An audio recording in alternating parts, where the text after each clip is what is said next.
Good morning, everyone. Thank you for joining us for the 24-25 DSF Scholarship and Application Updates. My name is Ashton Clausen. I'm the Director of College Success at DSF, and we'll go ahead and jump in. So before we get to the agenda, want to let you all know that we do have the Q&A feature enabled today. So as we go through the presentation, if you have any questions, please be sure to drop them there and we will be sure to get to them before we wrap up today. But here you can see the agenda of the things we are going to cover. So we'll start with welcome and intros, and then we'll move into scholarship policy updates, which will include some information about years of eligibility and part-time enrollment. From there, we'll go to the scholarship timeline and eligibility, followed by finding the scholarship information, which will include eligibility to renew, as well as 24 and 25 applicants. And then we will wrap up with updates about requirements after applying, which include information about various DSF forms. And then we will close out with opportunities for questions and highlighting some upcoming events. So now we will go on to introductions. So in addition to myself today, you all will also be hearing from Ben Stevens, who is the Scholarship Program Manager, Brianna Murphy, who is the Scholarship Data Specialist, Lydia Alvarez, who's the College Success Partnership Manager, and Natasha Garfield, the Director of Scholarships. So I'll now hand it over to Natasha, who will talk about updates. Hi, everyone. Thank you so much for making time to join us on this Friday morning. I hope that you are all doing well, and it's great to have you here with us. So we are really excited to share that we've had the opportunity to update our scholarship policy to increase the years that students are eligible to receive our scholarship. For those of you who've been around for a bit, you probably know that we had a maximum of 4 years of eligibility, which you can see in the chart that's on the right side of your screen. But this new update allows us to award students for up to 5 years with the scholarship. So the way that this works is in students' first 2 years of eligibility, they would be eligible at any of the 3 college types, technical, community, or 4-year. In year 3, they would be eligible at a community college or 4-year. And then in years 4 and 5, they would be eligible at a 4-year college or university. This change does take effect immediately and will apply to the current cohorts who are already in our program, as well as moving into the future. For our students who are enrolled in a BAS program at a community college, they will have up to their full 5 years of eligibility at the community college level based on that program type. And we determine that program enrollment based on what our financial aid contacts report to us about what the student is enrolled in. So we just, if students reach out and what we see on our end is not aligned with what they believe they're pursuing, we would just ask them to follow up and make sure that they are in fact enrolled in the right program. All right, Lydia, if you wouldn't mind moving on to the next slide, please.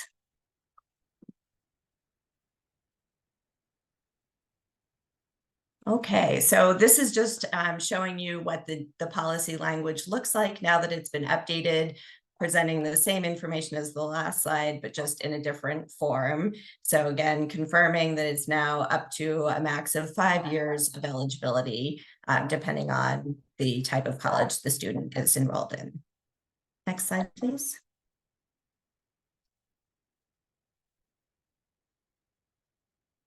So as a result of this change, we have been able to streamline some extensions that were part of our previous policy but didn't apply to all students.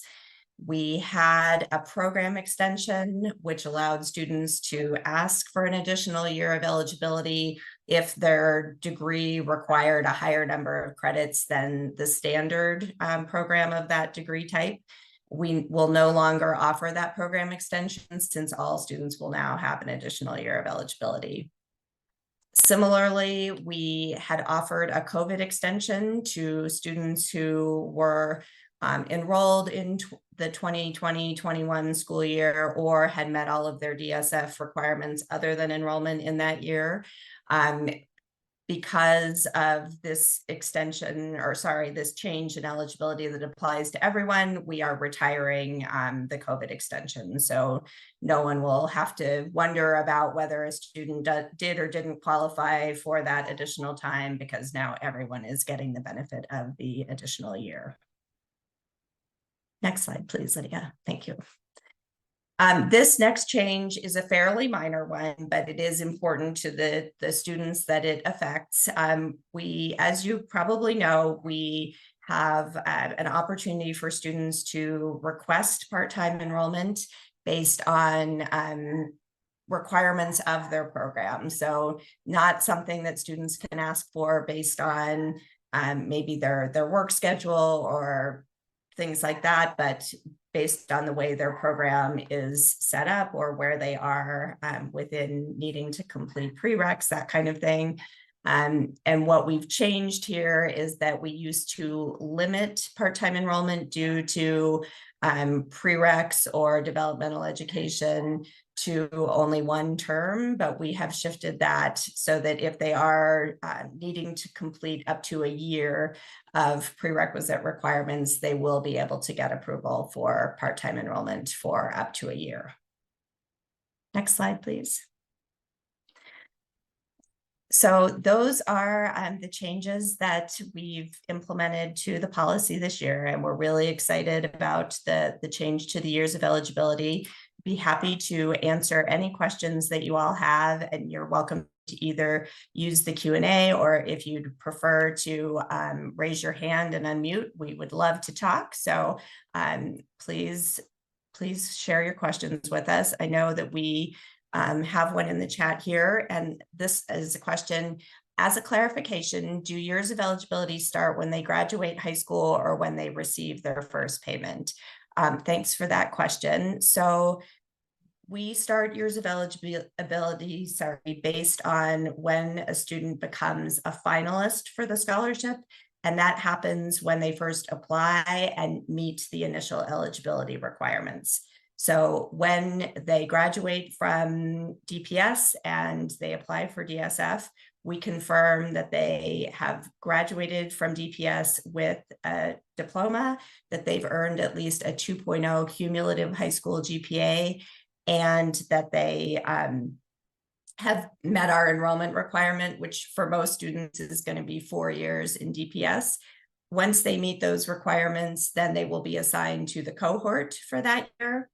And at that point, their years of eligibility will start. Ryan, I hope that answers your question, but please feel free to ask for further clarification if that didn't answer it. Next question is, how do students request the need to be part-time? They can log into their DSF student portal, and there is a forms tab at the top of the page once they log in, and that's where they'll find the part-time enrollment form. Once they submit it, we will reach out to their campus contact or campus advisor just to confirm whatever reason they've provided for why they're enrolling part-time. For instance, that they need to complete prereqs, that they have fewer than 12 credits needed to complete their degree, those types of reasons. Next question is, if community college students, if community college students use their 3 years and then transfer to a 4-year, would they then have 2 years of eligibility remaining? Yes, thank you for that question. Absolutely, yes, and we encourage students, if that is part of their plan, that they should take advantage of it. So absolutely, they can continue to use their years through those 3 college types.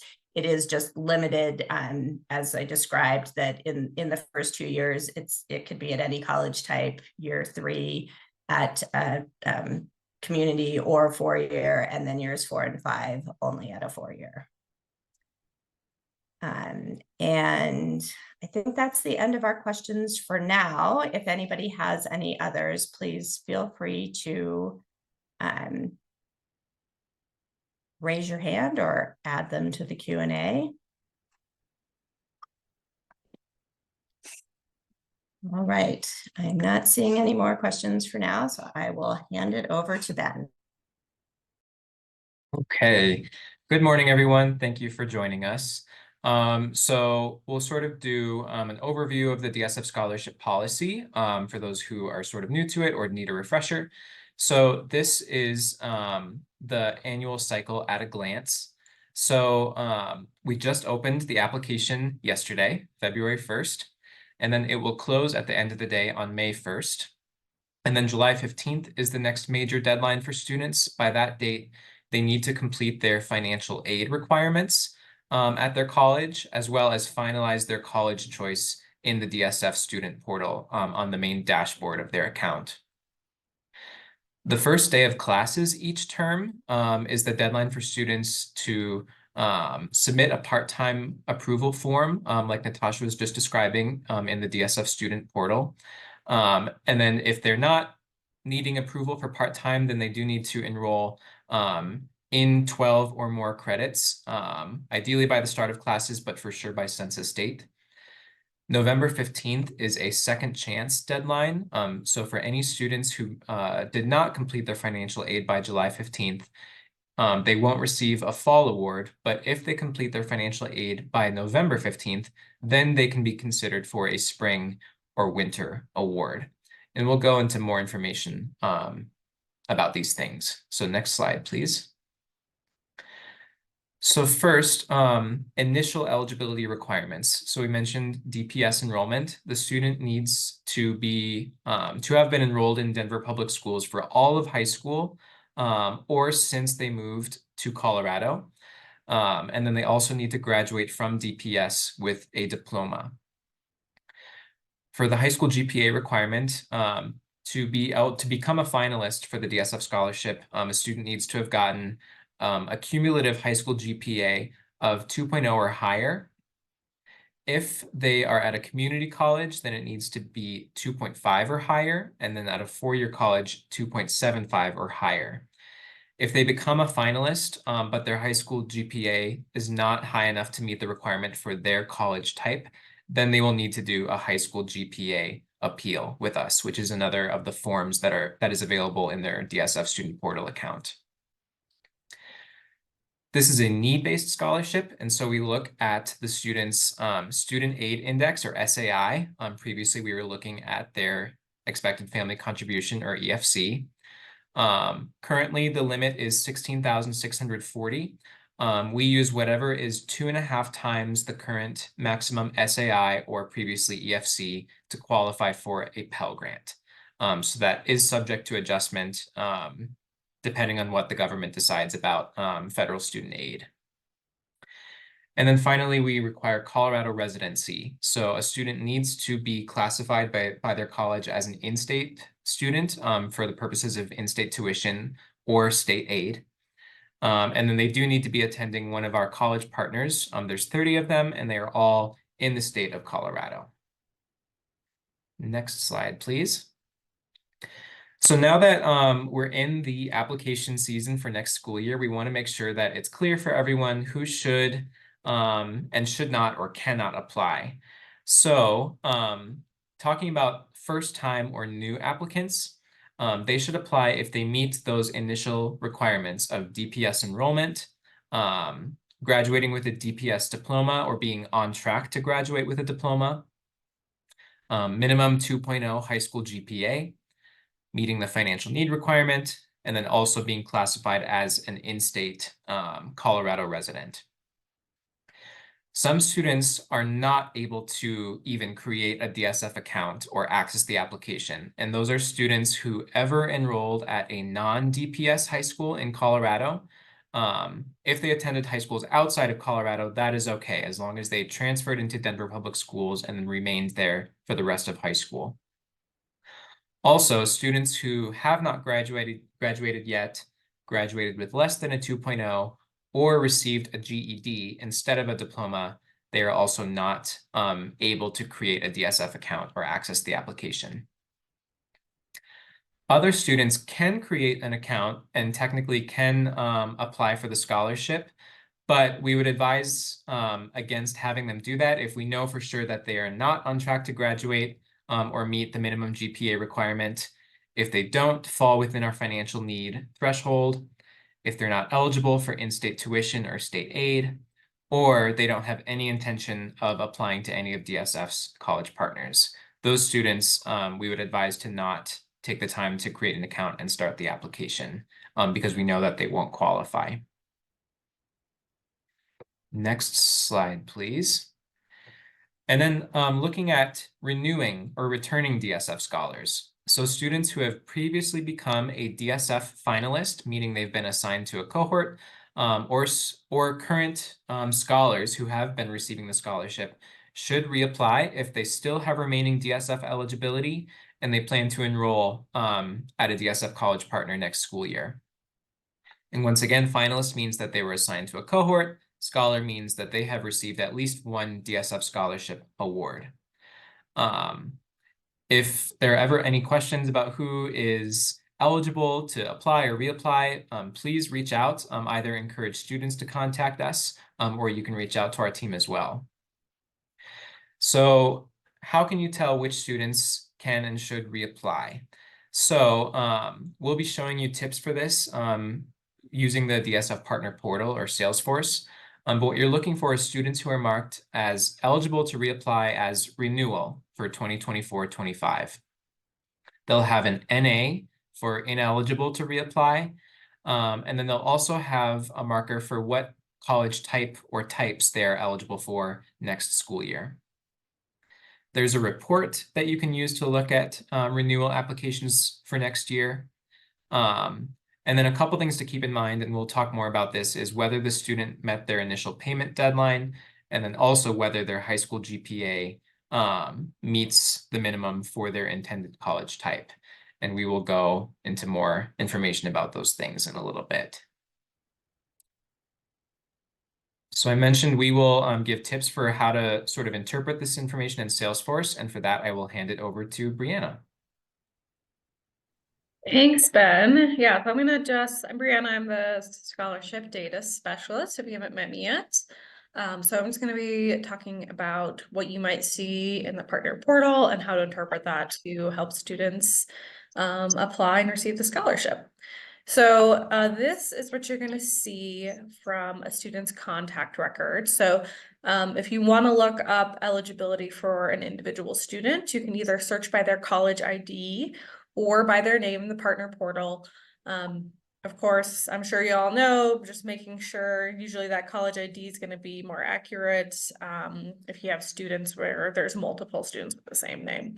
So there's 3 things highlighted on here that are going to be the most important for determining if a student is going to be eligible to reapply. So the first one is a cohort. If they have not had a cohort assigned yet, it means they haven't become eligible, they haven't received the scholarship yet, so they would not be eligible to renew. So that's one thing you're going to check. And then the eligible to reapply as is going to tell you that if they're eligible to renew this year, it should have exactly this, renewal in 24-25. And then that final year of DSF eligibility will tell you the last year that student is eligible to receive the scholarship. And those have all been updated to reflect our new years of eligibility. Next slide, please, Lydia. All right, so there's 2 ways to find these reports that you're going to use. So there's 2 main reports you might want to use. So the first is that one Ben mentioned, the 2024-25 renewal applications. And then the next is the new and renewal applicant status. So that's going to be all the students who selected your college when they submitted their application. So if you're on the dashboard, so when you sign in, this is what it's going to look like. You can find those in that reports for college partners on the bottom left there. Next slide, please. And then the other way that you can find it is from that reports tab. Now, sometimes this can be a little tricky. So Salesforce, if you go to recent, you might not see it. But if you haven't clicked into the report yet this year, you're not going to see it in recents. So just make sure that you click all reports and you can search for it by name, or if you type in 2024-25 and that search bar on the top right, it'll come up. Once you've accessed the report and you've been in there, it'll show up in your recent, but definitely click on that all reports if you're not seeing it. You can search from there. Next, please. All right, once you are in those reports, you're gonna see those same 3 items just in a slightly different way. So just to reiterate, I know we talked about this a little bit, but the cohort is gonna tell you the first year the student applied and met those initial requirements that Ben talked about. And that's how we track how many years of eligibility they have left, and that's never gonna change. Once they become assigned to a cohort, we never change that value. And then you'll have that eligible to reapply that we talked about, and those final years of DSF eligibility.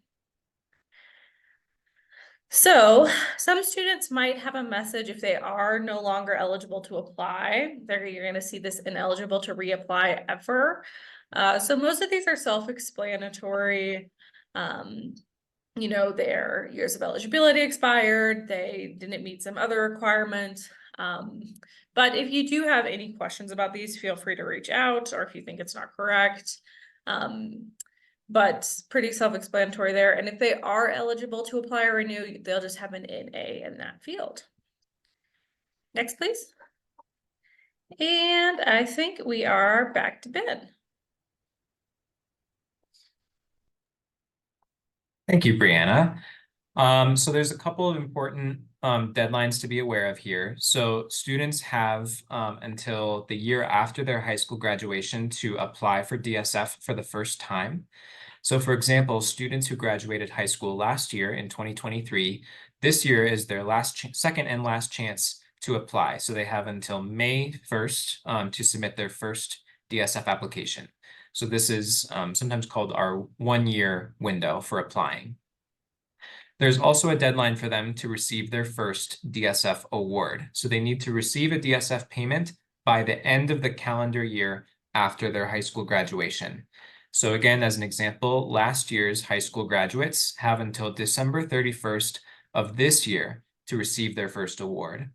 So some of those students, they may have applied and become finalists last year, for this current school year, but are not receiving DSF at all this school year.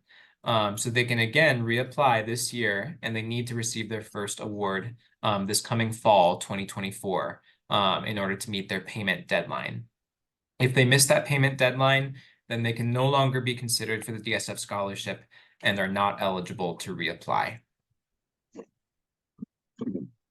Next slide, thank you. And then just to revisit one more time, this is our new updated policy for years of eligibility. Students can receive DSF for up to 5 consecutive years after they first become a finalist. And again, that means that they applied, we confirmed that they enrolled in and graduated from DPS with at least a 2.0 cumulative high school GPA, and they were assigned to that year's cohort. For those first 3 years after they're assigned to a cohort, they can receive DSF at a community college. And then during the first 2 years, they can receive it at a technical college. Okay, next slide again, please. We sometimes get asked, can students pause their years of DSF eligibility once their eligibility clock starts? So the answer is no. Once they become a DSF finalist and are assigned to that year's cohort, their years of eligibility continue to run. Even if they don't qualify for a DSF award at any point due to missing a deadline or requirement, if they do not renew their scholarship for a school year, or if they take time off from school or stop out, their clock still runs. So they just miss out on those opportunities to receive DSF, and they can't get that time back later on. There are some very specific circumstances where a scholar is completing prerequisites for a competitive program, and then there's a period of time where they have to wait to hear about whether they are accepted into that program and can't really enroll in any other classes.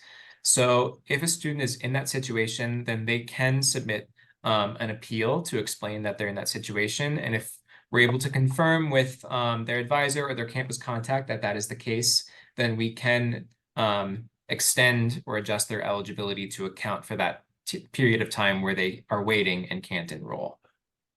And it's a little complex sometimes, so if there are ever any questions, please just reach out to us and we'll figure it out together. And then award amounts are staying consistent from the current school year into next year. So that's $3,600 during the regular school year or regular academic year at a four-year college or university, and $1,700 per year at a community or technical college. These amounts are assuming full-time enrollment, which is 12 or more credits, and these amounts get divided equally between your institution's semesters or quarters, depending on what system your college uses. Summer is considered separate and on top of the regular school year, and we do offer summer scholarships for summer credits on top of the regular school year. Okay, next slide, and I will pass it over to Lydia. Hi, everyone. Just a quick reminder about enrollment and success requirements. So again, as mentioned before, students be enrolled full-time to receive DSF. If they're going to be enrolled part-time, please encourage students to complete the part-time enrollment form. Students can locate that on the DSF student portal, and it is due by the first day of classes for each semester or quarter. Student success requirements are ongoing, so students need to complete those as well based on what your institution has selected for students to complete. At minimum, students do need to have one check-in with our campus contacts. And we will be reaching out to our campus contacts in March, early to mid-March, so that you all can have an opportunity to update your student success requirements for students attending your institution next year. Students need to be meeting SAP at your institution every semester, as well on top of the student success requirements. And then I will turn it over to our next person. Me again. All right, so we talked a little bit about, thanks Lydia for talking about SSRs. So we talked about the partner portal. I'm just gonna give a few quick tips for the student portal in case you have students coming to you with issues, just so you can have a little bit of familiarity there.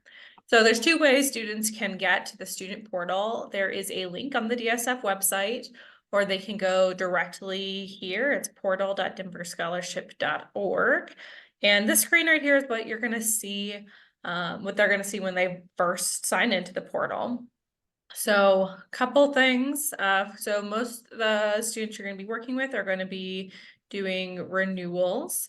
So they should already have an account, so they'll just be able to log in. They will, after 90 days, expire. So a lot of them will need to reset their password. It will prompt them if they do need to reset it.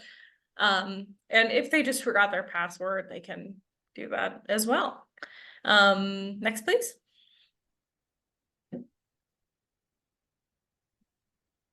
All right, so if you are working with students who are applying for the first time, they're going to click over to that create account button. There's a few things that they're going to need in order to register for the first time. So they'll need to know their DPS ID, their birth date, and then they'll need a personal or college email to receive account verification, set up their email, etc., or set up their password. Biggest thing is we don't want them using a high school email. We want something they're going to have access to for their entire time with DSF. Next, please. So they will see this list of eligibility requirements before they can register for an account. So we want to encourage students to make sure they're eligible before they take the time to make an account or try to apply. So that's just a reminder there. Next, please.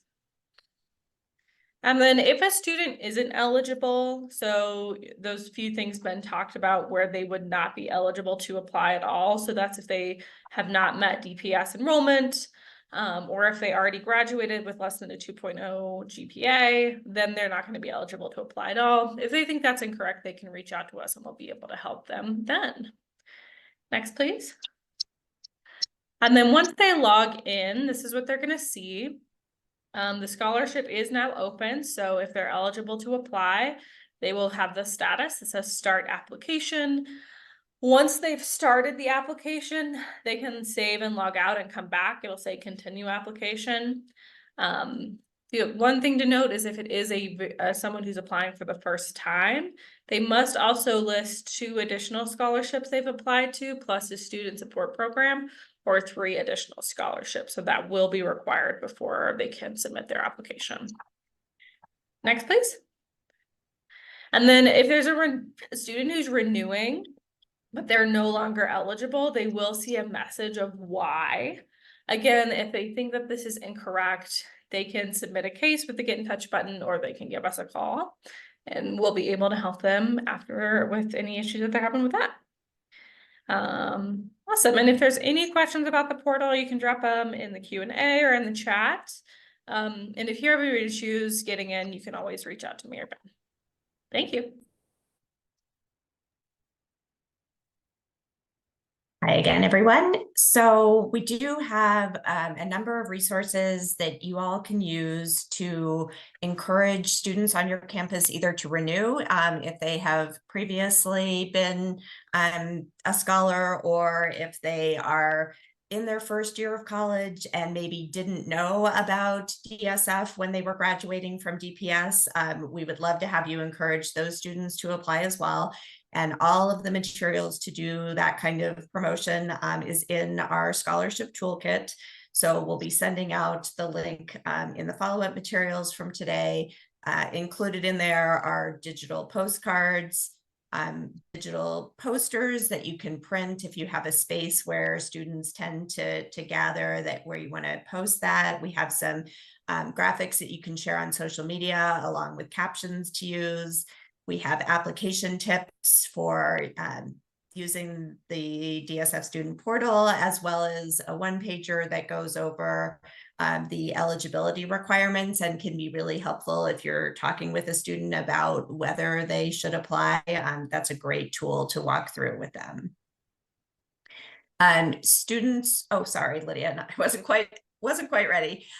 Students who are eligible to apply or renew received emails yesterday letting them know that the time is here and the application is open. We send text and email reminders until May 1st. If the student still hasn't submitted their application, we give them lots and lots and lots of opportunities to remember that that's something they need to do. If you are talking with your students, we would just ask you to encourage them to opt in to receive our texts. We don't send a lot of them, but the ones that we do send are really targeted at helping them succeed in meeting their upcoming deadlines and requirements. So we really appreciate your help with getting that message across. Now I'm ready for the next slide, Lydia. Thank you. So we, as you know, we're heading into our 3rd summer of summer scholarships. The summer intent form will be opening up for students on March 1st. This is a really, really quick and easy form that they need to complete. And the only reason we ask them to do it is because we do give them the flexibility to receive the summer scholarship at any DSF partner, even if it's not their home institution.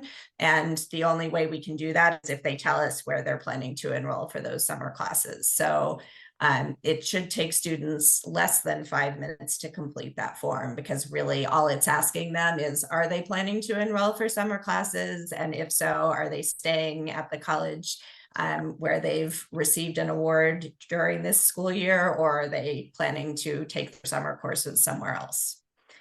The amounts that you can see on your screen do apply to all of our college partners, so across college types. They are just based on the number of credits that the student is enrolled in.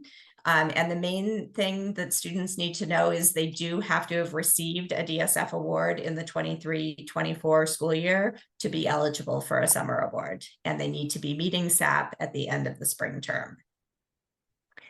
We have gotten questions in the past about whether students who are finishing their years of DSF eligibility, so That would be students finishing up their 5th year of DSF eligibility. Whether they can receive summer, yes, they can at the end of that 5th year. So if they're still working to finish their degree, we would encourage them to take advantage of that opportunity.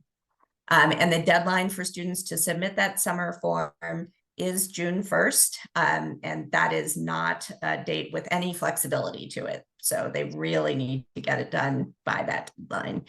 And you'll see there's a link on the screen, which will also be in the follow-up materials with some answers to common questions about how the summer scholarship program works.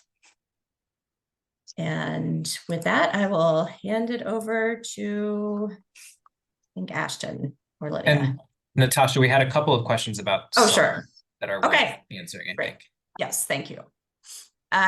Yes, we will absolutely notify students when the summer intent form opens, but they do have to be paying attention to their texts and emails. That's how we notify them. So we will also notify all of you. So the more that you can spread the word as you are meeting with students and communicating with them, we know that they have much closer relationships to you all than they do to us in many instances. So they may pay attention to a message from you when they might not, if it's coming from the DSF scholarship team. So we appreciate your help to spread that message as well. And a great question about SSR requirements during their summer term. No, we do not require them to meet SSRs in the summer. So they just can focus on their studies because we know that summer terms tend to be shorter and it won't impact their fall eligibility. And with that, I will hand it over to Ashton. Thanks, Natasha. So Lydia and I are going to wrap up and highlight some upcoming events for everyone. So the first one that we want to highlight is the Gathering of Gratitude Breakfast and our Scholar Summit. Those will be held on Friday, March the 1st on the Auraria campus. So please be sure to share this opportunity with your scholars and alumni. It's a great opportunity for students to network with each other, with community members, corporate partners across the metro area as well. You can scan that QR code there for additional details or click the link once we provide the materials after this presentation. And I will hand it over to Lydia to wrap up with our final 2 highlights. Perfect. Thank you, Ashton. We are prepping for our college partner meeting for the spring, and we would like to invite our partners to share anything innovative that you're doing at your institutions, to include family and career programming with your scholars or with your students with our scholars with your students at your schools. So it's an opportunity to hear from our partners and share it out to everybody else during our partner meeting. So please make sure, if you would like to share with our partners what you're doing, click on scan that QR code, and we will be in contact with you. Our spring college partner meeting is virtual, so make sure you save the date. Will be on Friday, April 19th from 11:30 to 1 p.m. We will have the invitation coming soon, but you can click the QR code right now to register for the virtual spring college partner meeting.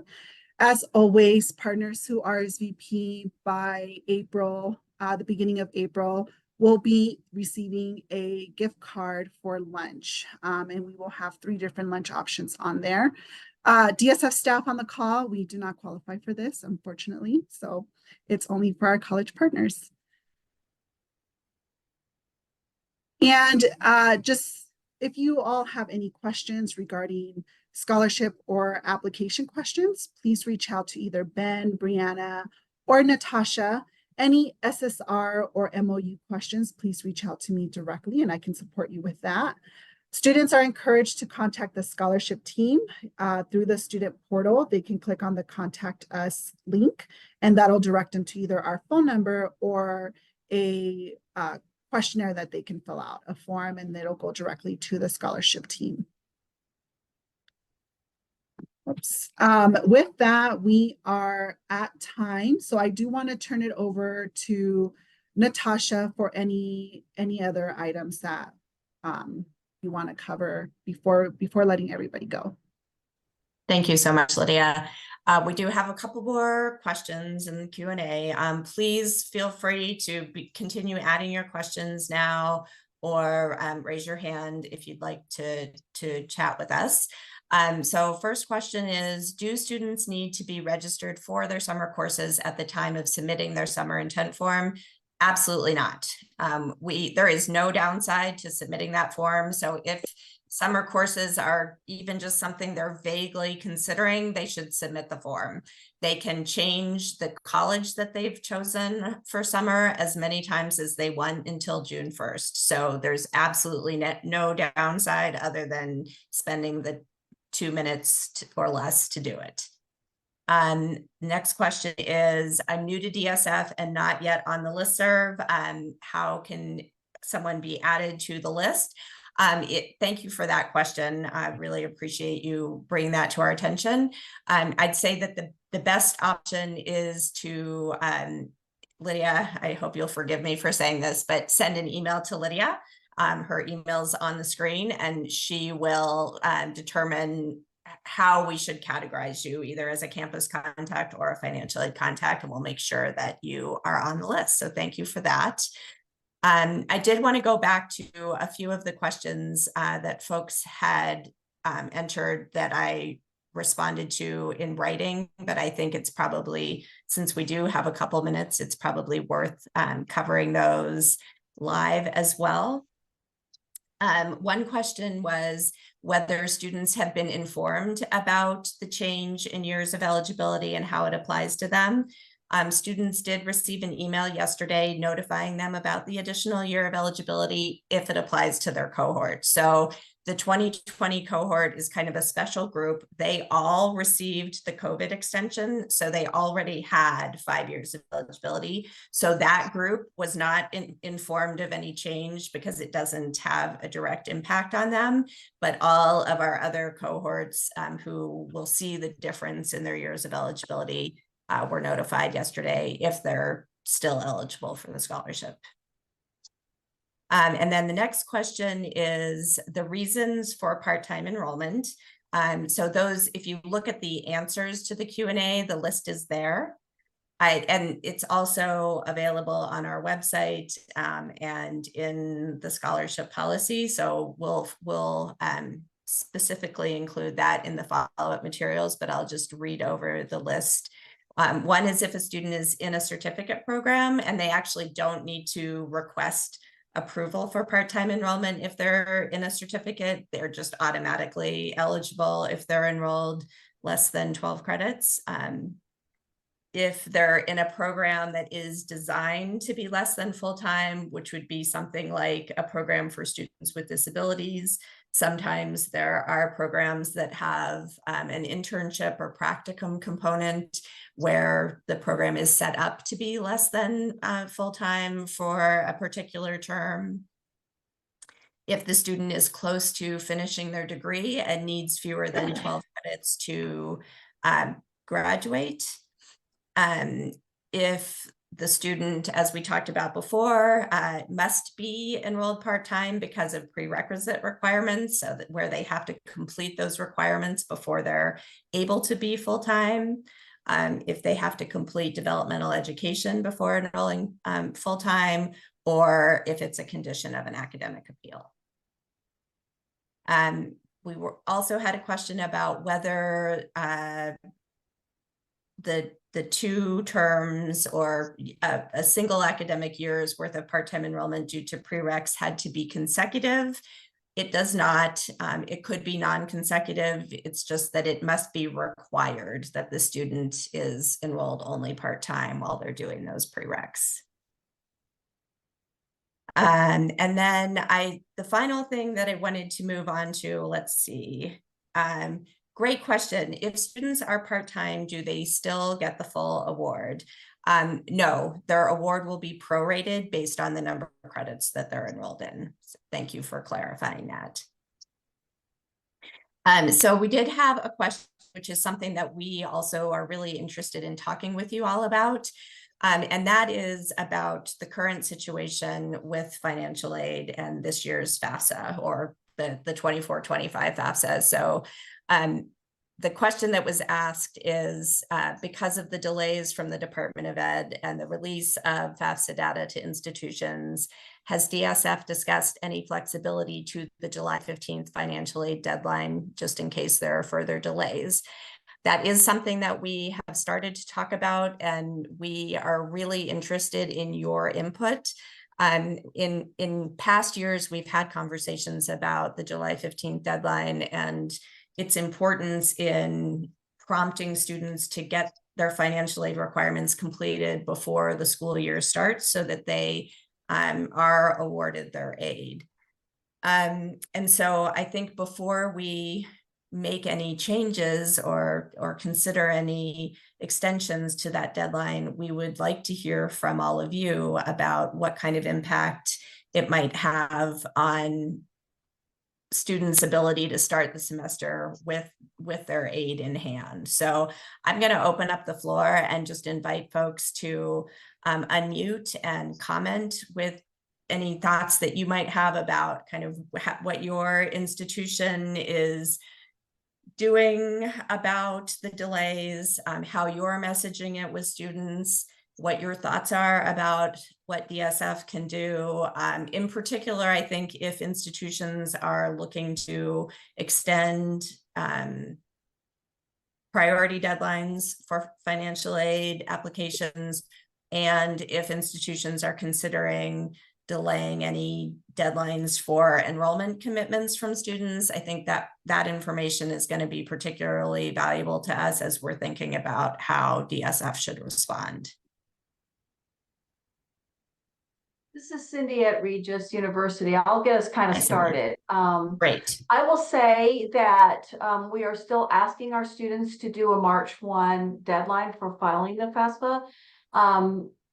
And we're just continuing it because we want to keep that March 1 deadline in their heads for the future also. But internally, we are going to be lenient with students filing it past March 1. So we'll be taking a look at that as they come in and see the numbers that we're getting. As far as like the May 1 deposit deadline, we've talked about that internally, and we're going to also keep that May 1 deadline. And we will probably be working with students that need more time past the May 1. We will be working with them, but we're going to keep our deadlines and just work with students. Thank you very much for that, Cindy. Looks like a few folks are commenting in the chat. Anyone else have thoughts to share? Anything you would like DSF to be considering? Holly, please go ahead. So I was the one that put it in the chat to start with, just because CMU is a little different. We don't necessarily have a priority deadline, but as we were listening and thinking through some pieces, what I jotted down was, I guess, as we see more and more delays sometimes, or we see students encountering barriers, is I guess just maybe a call for the individuals that are at the campus partners to, like Cindy said, work with the students on an individual basis. We know that there's delays or issues right now with students, with parents without social security numbers even being able to complete their FAFSA. So that population has a different timeline maybe and a different feeling than the others. But I think for us, since we don't have those priority deadlines, is just kind of as best we can keeping in touch with them, talking to them, talking about the importance and making sure that they're reaching the deadlines as best we all can. My biggest fear, and I just feel like I've been in this like bubble of like uncertainty, is come March, if for some reason Department of Ed says again, oh, never mind, we're delayed another 2 months, how that's going to impact things. Yes, thank you for that. I think we are all feeling cautious at this point, or maybe I shouldn't speak for everyone, but at least personally, I feel cautious about making any firm commitments to anything based on March ISER release, because I think that we've seen that even though the Department of Ed may have promised that they'd be able to do things by certain dates, the reality of the way the system is operating is maybe different than that. And I see that several folks are putting some comments in the Q&A about what their institutions are doing. So please continue to either unmute and share your thoughts with us, with the group, or use the chat or Q&A to share what your institution is doing or thinking about, because it is really helpful for us to have that information, especially if your institution has made the decision to extend priority deadlines. That's useful to us when we're talking with students and their parents, to just reassure them that colleges understand the realities that they're facing. I think especially for those parents without socials or mixed status families, they are really feeling stuck right now. So I think they are very appreciative of institutional flexibility in this situation. Any other comments, questions, suggestions, thoughts about the FAFSA delays, ICER delays, or any questions or comments on anything else? I was just going to say, this is Aubrey. I did talk to the FAFSA about the parents, and this might have been in the chat, for parents who's can't do the FAFSA because they don't have social security numbers. They can still do the paper FAFSA. Yes, thank you for that, Aubrey. My understanding from the department is that they can do the paper FAFSA, but those will not be processed until after the initial round of ICERs are released in March. I've also been informed that if students do opt to submit the paper FAFSA, and then the issues that are impacting parents without socials are resolved, those students will be able to complete the online form, and the online version will take the place of their paper FAFSA. So they would still be able to benefit from having their tax information transferred from the DDX and those other pieces. So that is an option, and that is something that we are letting families decide, for themselves, whether the paper FAFSA is the right option for now, rather than waiting to see if the technology is fixed soon. Thank you for sharing that, Aubrey. Looks like a lot of folks are putting in notes for events that they're doing to support FAFSA. This is Tamara from Regis. And just wondering, somebody says maybe we could synthesize that somewhere or have one place where we all can put that information. Just knowing how difficult people's schedules are, it'd be great if we could share some of that and send some of our folks to some different places just to help them. So many of those students, as I wrote, are doing their family's taxes, doing their family's FAFSAs, doing their own FAFSA, and it's a lot for them. So I'd love to be able to provide a variety of sources and resources for them. I don't know if you want to compile or if we should, but I think that's a fabulous idea, Tamara. I think what we could do is maybe send out a form in the follow-up email with the materials from today that folks can add their upcoming events. DSF also has some upcoming events. So I think it's great to have that kind of flexibility just geographically and in terms of schedules, so that families can really choose something that's convenient for them. So I love that idea, and we can make that happen.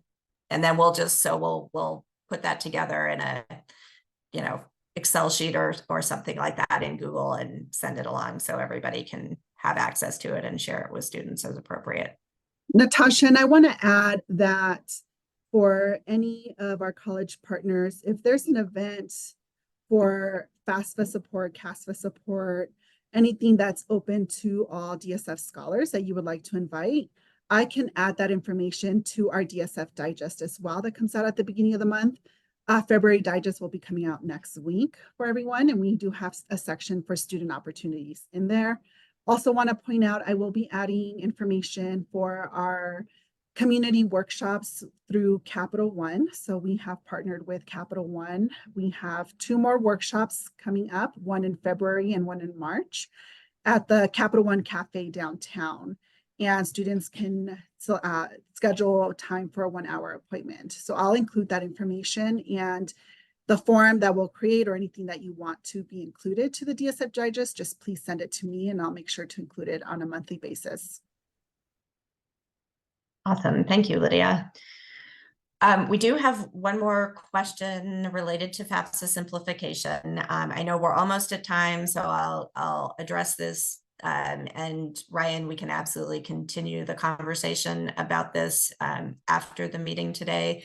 So the question is how DSF eligibility will work with the shift from EFC to SAI and the change in the Pell algorithms.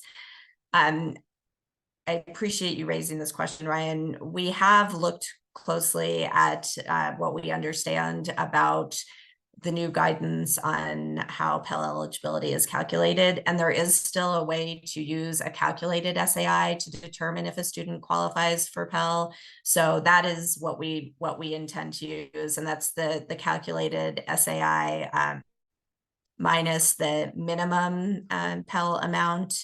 So if any financial aid folks on the call feel that that is not the appropriate approach, I believe that that does produce the same threshold that we have used in the past with EFC. So we would continue to say 2.5 times the maximum calculated SAI to qualify for a Pell Grant.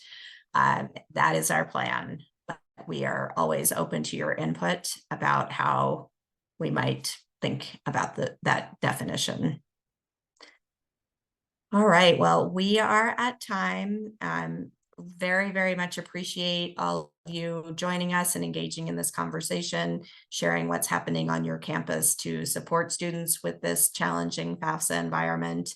And we appreciate all of the support that you all provide year round for our students. We absolutely could not do it without you. So we are very grateful. And please, if you do have questions that come up after today, don't hesitate to reach out to us. You'll have the slides with all of our contact information. So we are available anytime to discuss any of the topics we've covered today or anything else that's on your mind. Thank you very much.